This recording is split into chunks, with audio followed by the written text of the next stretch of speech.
Welcome back to another new episode of Campus Stories here on RMU TV. I'm your host, Vince Russo, and we have an awesome show planned for you today.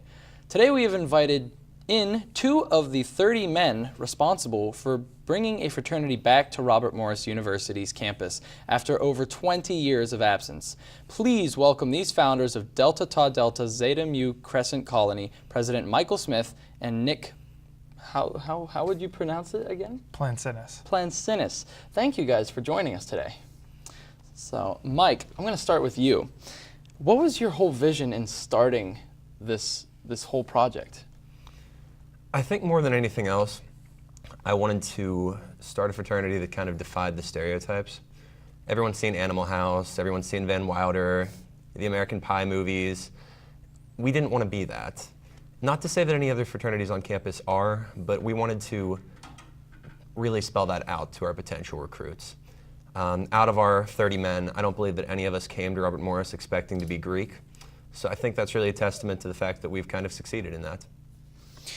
Now for both of you, what has the whole process been from, where did this start, how did it get rolling, up until now becoming an official colony?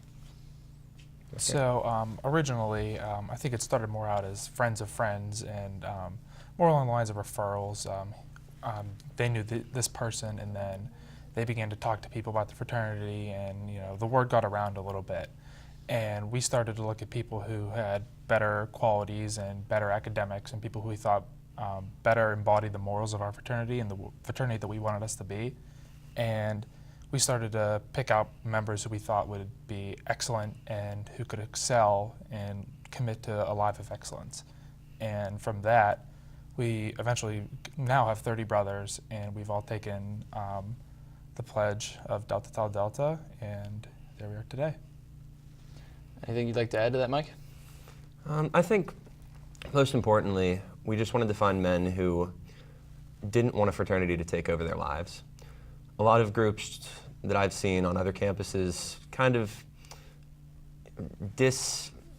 throw away everything that the person was doing before that and make them a member of that fraternity first and foremost.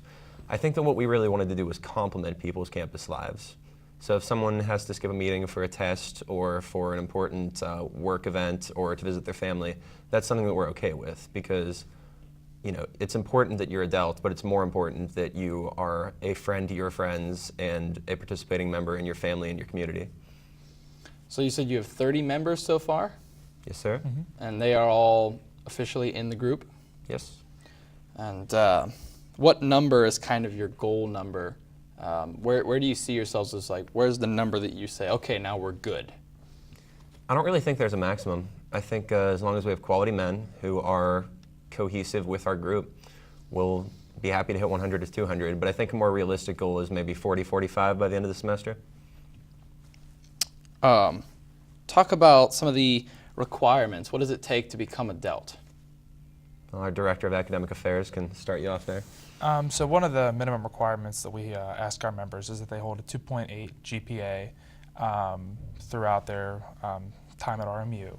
And part of my role in that is that I help to make sure that they're meeting their goals and meeting their academic potential, as well as getting that 2.8 if they're near that border. And I work with them to make sure that they can achieve as well as they can. And as far as academics, that's one of our baseline requirements.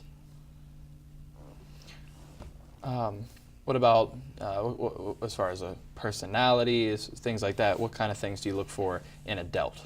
Well, first and foremost, we want to make sure that people have a clean disciplinary record. No history with the RMU police, or if they have, they really turned it around over the last year or two. In addition to that, we want friendly men. You don't necessarily have to be extroverted, you don't have to be class president, but you need to be willing to get along in a group. If you're a true loner, we are welcome in the DELTs, and we will try to introduce you to people, but for the most part, we're looking for people who are trying to have a brotherhood. So looking for the guys that had play well with others on their report card. What does it take financially to join the group? Well, this semester it's only an $80 pledge fee. Next year it will get a little bit heavier. We have $300 chartering fee as well as $125 annual dues, which will be canceled out by that chartering fee next year, with the occasional local dues for our own events. But I think that for the investment, it's really worth it. I know my father's a member of Rotary, and he pays several $100s per year for membership for life. And with the Delts, your dues stop as soon as you graduate. So you might pay $500 to $800 as an undergraduate, but after that, you're a Delt for life, and the only thing asked is that you consider donating back. We will return to our show and to the guests that we have here right after this commercial break. Stay tuned. These boys are my heroes. They come every week to spend time with my children. At Robert Morris University, every student is expected to reach out to others. They can teach them something no one else can. Wisconsin. They're role models to the children, and homework comes way before sports. Their grades have improved, and their lives are just a bit richer. Okay. What they do for my kids is truly wonderful. Change someone's life. It changes yours forever. Robert Morris University. I call them my lifeline. People don't realize how quickly you can end up on the street. One thing happens in your life, medical bills you can't pay, lose your job, and that's it. At Robert Morris University, every student is expected to reach out to others. We went to DC to work with the homeless. They sell a newspaper called Street Sense. Thought I'd help. But if you want to give more, you can. This person came up to me and said, "Get a job." Street Sense benefit the And homeless. for 2 hours, I felt what it was like to be homeless. Good morning. $1 help on. Some of the other students said, "How can we change this?" And I said, "Sometimes you can't change the world, but you may be able to change one person's world." My dream? Open a psych clinic for people on the street. Change someone's life. It changes yours forever. Robert Morris University. Welcome back. You're watching Campus Stories here on RMU TV. Today we're talking about the newest addition to Greek life on RMU's campus, Delta Tau Delta. To help explain is Michael Smith and Nick Plansinis, two of the founders. Thanks again for coming onto the show, guys. So, simply put, why should men want to become a Delt? Well, one of the bigger differences that we're trying to make on campus is we're trying to have a little bit of a difference on campus with how Greek life is. We really want to focus on the morals of people, and we really want to, as Mike said earlier, complement some of the activities they're already doing. Not to say that other fraternities aren't, but personally we want to strive to be that fraternity that holds great academic excellence as well as personal and moral excellence with all of our members. I think in addition to that, we just have a spectacular group of men.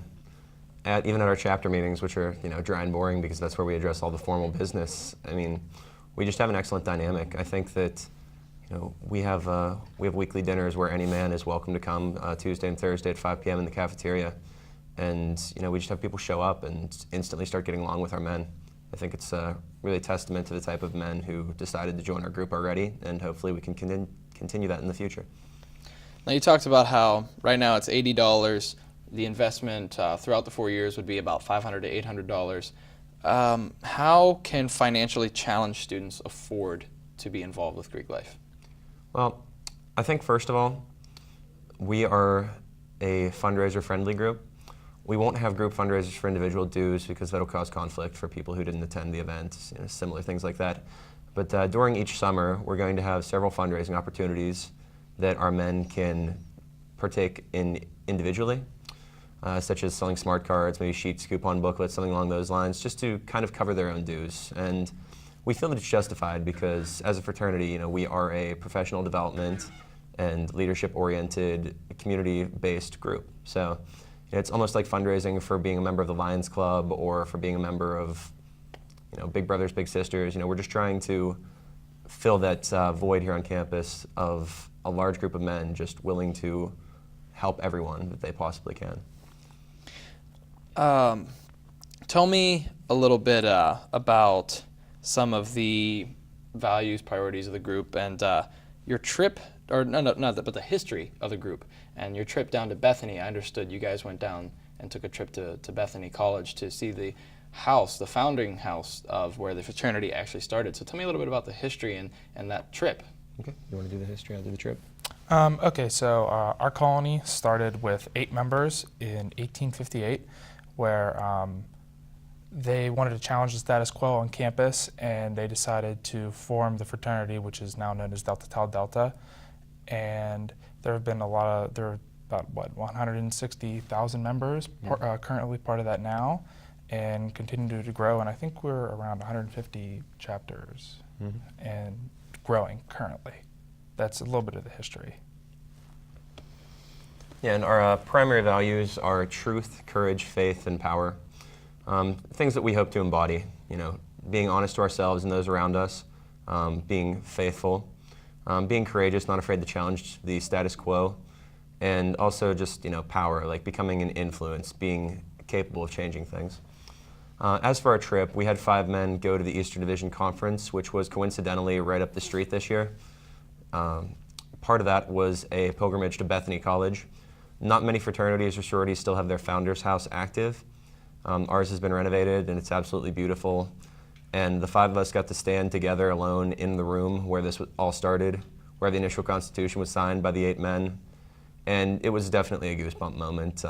We plan to have all 30 of our men and any who join between now and then, when the weather clears up, making a group voyage down there, because it's something that sounds cool now, but until you stand in that room where they stood, it's something that you might not completely understand, but it's special.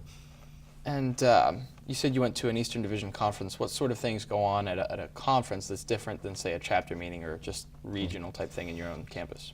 Well, I would say there are 2 main things. First of all, you have leadership training from the president of the fraternity and other significant officers. In addition to that, there are 29 Delta chapters and colonies in the Eastern Division, and we met spectacular men from Ohio to Maine. And we've become Facebook friends with them. We traded phone numbers. We've been talking ever since. It's crazy. You walk into this room and there are 200 men who just consider you a brother, who just want to get to know you better, who want to be lifelong friends when they've never met before, because we all are a member of this organization and stand for the same values. It's something I think you can't really get anywhere else. So bringing it centralized back to this campus, for each one of you, describe your job and exactly what that entails. So my job is Director of Academic Affairs, and my priority is to promote an academic environment for our entire fraternity.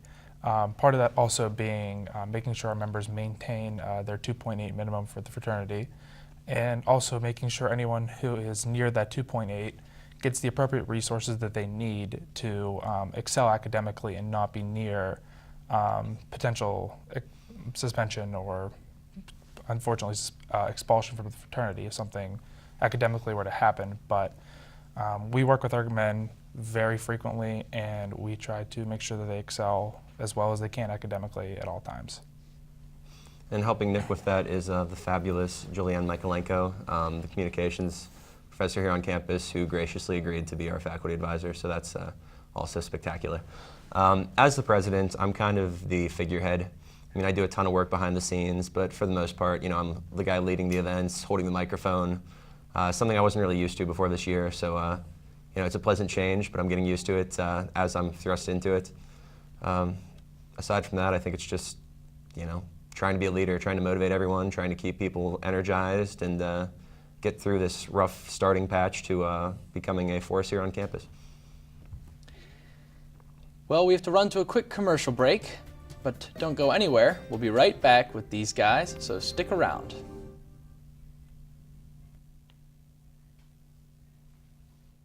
Nicaragua is a completely different world. We were there to bring nursing care to some desperate people. At Robert Morris University, every student is expected to reach out to others. The very first person that I met was David. Kept saying, "You have to come to my house and watch me play my trumpet." You could tell from the look on his face that it was just his most prized possession. I get back home. A few weeks later, I got a message that a gang had broken into his house at night and they stole it, which was his life. So next trip back, we gave him a new one. The look on his face was just complete disbelief. He just absolutely couldn't believe it. And to be able to do something like that is one of the best moments of my life. He said he'd never forget us. Change someone's life. It changes yours forever. Robert Morris University. These boys are my heroes. They come every week to spend time with my children. At Robert Morris University, every student is expected to reach out to others. They can teach them something no one else can. Wisconsin. They're role models to the children, and homework comes way before sports. Their grades have improved, and their lives are just a bit richer. Okay. What they do for my kids is truly wonderful. Change someone's life. It changes yours forever. Robert Morris University. I call them my lifeline. We are back here on Campus Stories as we continue our conversation with two of the founders of Delta Taught Delta, Michael Smith and Nick Plancinis. Thanks again, guys. Keeping the ball rolling. Do all the members of Delta Taught Delta have specific jobs? Is each person involved with their own sort of job?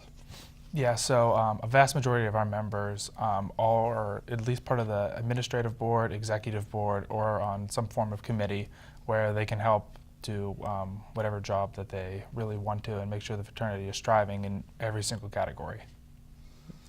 Yeah, and then anyone who is not on the administrative board, the executive board, or the honor board, which is our judiciary board, fills a committee. The administrative board, well, the executive board is more the president, vice president, and positions like that. The administrative board is the head of brotherhood events, the head of social events, the head of rituals, the head of community service. So they each have a committee of the men who are not filling an office to help them plan, these community service, philanthropy, brotherhood, social events. So say you had 100 members. Would there be an opportunity for each one to be specifically involved with something? Yes, absolutely. We would have sizable committees for each of those administrative board positions, and we would have a wealth of ideas for every single one. So that would be awesome. I wanted to talk a little bit, but we had to get to a break.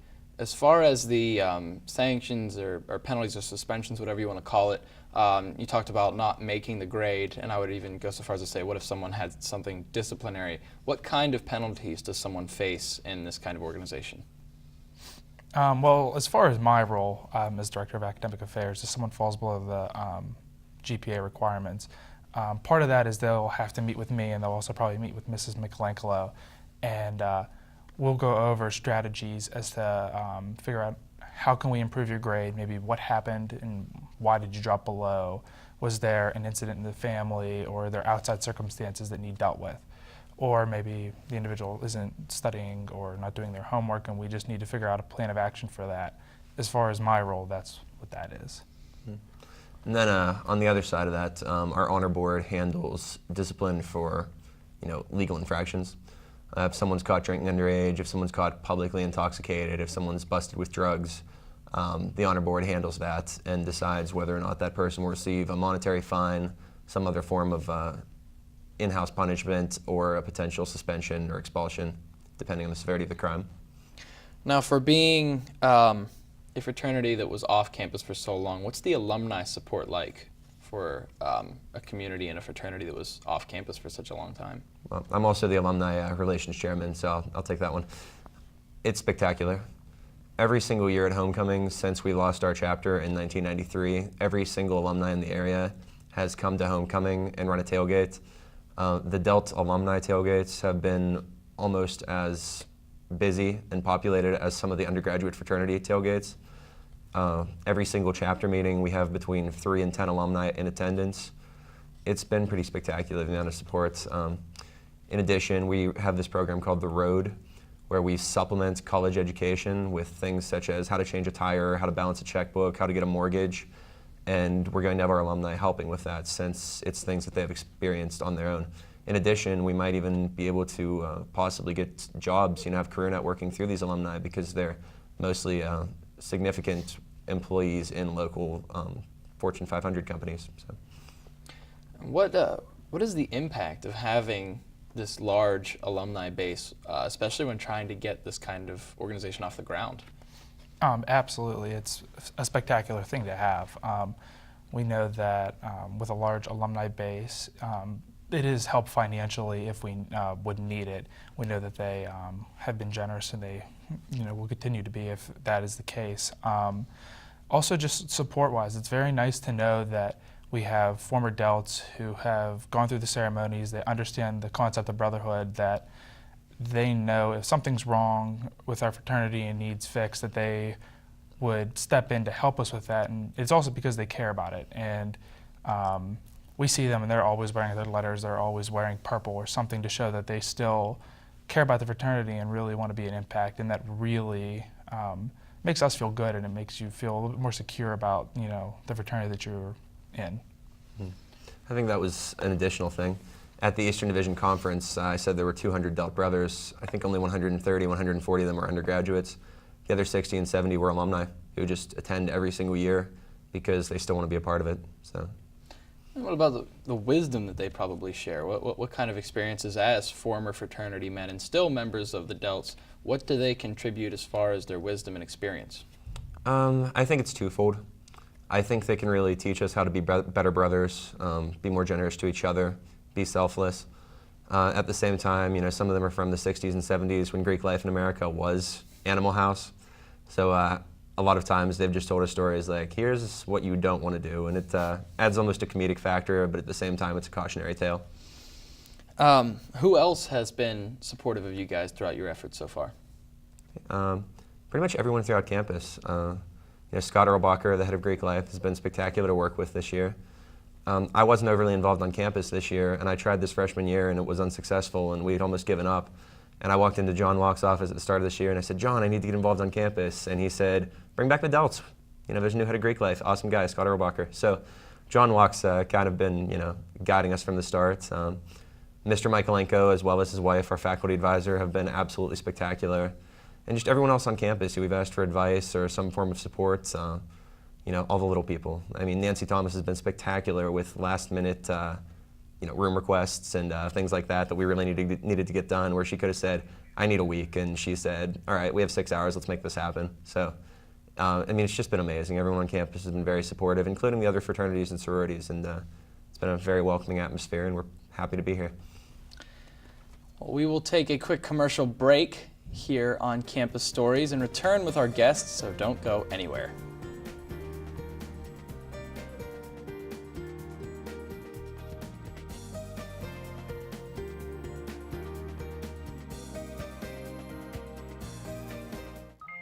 G-morning, sunshine. Wakey, wakey. Text me. Are your parents home later? We can hang. LUV, love you. JK. Holla back. Holla back. Holla back. Are you with your friends? That's lame. We're in a huge fight right now. XO. What'd you dream about? Something I did? Are you on your way to the mall? I'm lonely. Nude pics. Send me some. Text me. I'm starving. What's for breakfast? Guten Tag! Johannes, Ross! I bring you arts-enriched Raisinblums, fortified with increased test scores and creative problem-solving skills. It's good! And good for you. Bobby? Susie? Don't worry, that's just the power of the art! Feed your kids the arts. For 10 simple ways to learn how, visit americansforthearts.org. You ever think about buying a bigger place? Just waiting for a visit from the credit fairy. There is no credit fairy. How else will I get a better credit score? Look, you keep your credit card balances low and only open a new card if you really need it. No ferry? There's no magic to improving your credit, but there's help, and it's free. Go to creditferry.org. Yes, ready.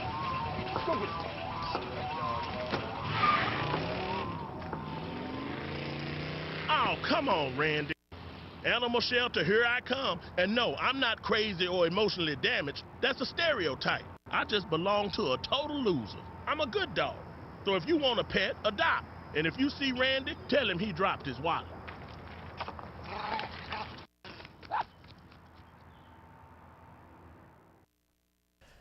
Welcome back to Campus Stories here on RMU TV. Today we've been interviewing two of the founders of the new fraternity on campus, Michael Smith and Nick Plancinis. So let's continue. I heard also that your dad is an alumni and has been involved with you so far. Kind of tell me about that. Yes, sir. Well, my dad always had some positive and some stories that he always told me he wasn't allowed to tell me about his experience as a Delt here at Robert Morris in the 70s. And when I decided to go here, my freshman year, my first thought was bring back the Delts, start a legacy. And we were unsuccessful back then. I didn't have the peer group to do it with and the support all around. But yeah, as soon as I brought it up again, I could see the joy in his eyes because it's something that's really special to them. When you see your chapter die, I'd imagine it's a heartbreaking thing. And the fact that we get to bring it back for him, as well as the other alumni, has been amazing. But every single night after work on Mondays, he comes here, he comes to our chapter meeting, he sits in, he offers valuable feedback, as well as the other alumni. They take time away from their families and their busy lives to just give back to us and try and make us a stronger group, and it's something that we all really appreciate. So where do you, go ahead. We also have another legacy, Jared Horvitz, son of Bernie Horvitz. It wouldn't be fair to be the only legacy, so. That is awesome. Where do you guys see this group, even just a year from now? Well, one of our goals is to hopefully charter very soon, and we're looking to expand our fraternity, and we're also looking for any gentlemen who we think have the correct morals for our group and meet the academic and moral standards that we're looking for. Probably one of our bigger goals would be to charter, though. I think in addition, there's a thing called the FAR, which is a chapter report that you submit to nationals. And the top 20 that they grade receive national honors within Delta Tau Delta. Typically, a colony is fully chartered for a year before they submit one. But if we can get chartered before November, we're going to submit one right at the deadline and really try and knock some socks off at nationals. Tell us about some upcoming events you guys have. What do you have planned as far as this semester and the events you might be holding soon? Okay. As I said earlier, every Tuesday and Thursday we have Delt dinners at 5 p.m. in the cafeteria. We just take the biggest table that's available and get to know each other a little better. In addition to that, we're participating in midnight soccer with the Phi Sigs on Thursday at midnight.